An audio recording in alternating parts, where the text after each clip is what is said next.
Ginsburg and Alito showed that people can be close friends even with significant political differences. It used to be pretty common. Since Ted Cruz's fellow senators dislike him, if he's nominated for SCOTUS, he may be confirmed just so they can get rid of him. Ooh, we got to make sure. We got to somehow make Ted Cruz beloved so we can prevent that from happening. You know, it's true that Ginsburg and Scalia were really close, and they went to the opera together and so forth. Yeah. You know, my take is that's all part of this almost criminological attitude where we're curious about those who wield power over us. And, you know, it's nice that they got along, but is that what we want our political discussion to be about? Right. You know, especially we didn't vote for these people. Right. Yeah. I mean, I remember when Scalia died, I wrote something for Salon and they gave it a really annoying title, but it was basically about how I wasn't sad that he was dead. I wasn't sad he was off the court. And I think he was an odious human being who I believe he actually ruled that or said or wrote that the Constitution doesn't bar or doesn't prevent or prohibit someone from being executed if they were legally represented, even if they're innocent. You know,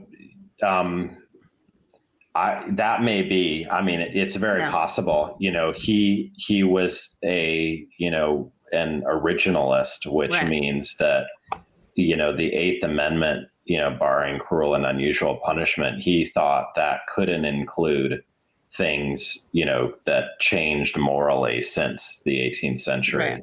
And maybe that was one of them. Yeah. Funny guy, though. Seemed very funny. Oh, brilliant and funny. And, you know, I teach the court's opinions to law students, and he's, you know, easily the most readable and enjoyable writer the court has seen in generations. Who's the dumbest? Right now? Right now in history, whichever. You know, I find that a hard one because it was often thought that Clarence Thomas was an idiot. He never spoke at oral argument, and it was said that his clerks wrote his opinions. I actually think he's brilliant. I mean, I think he has a nefarious political project, but he's, envisioned some outcomes that the court as a whole has later reached.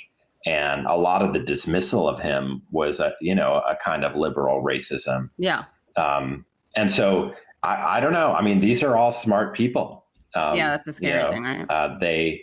They are, we watch the court and we watch people doing politics in the name of law, and they're very good at what they do. They've sustained this illusion that when they make policy choices, it's the law making them for 200 years now. And, I just think we should emphasize that that's a lie. And, we should make our own political decisions, not shunt it off and pretend that they've already been made in some, dusty old piece of parchment. Right. Alito and Kavanaugh, are they really as smart as the other ones?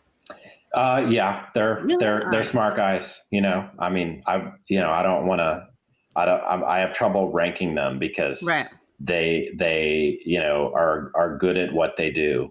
Yeah. Well trained and well groomed, and I don't think Alito did, but Kavanaugh certainly prepared to do this from a young age. And if you put your mind to it, you can get good at some things. Right. Apparently being a Supreme Court justice is one of them. Right.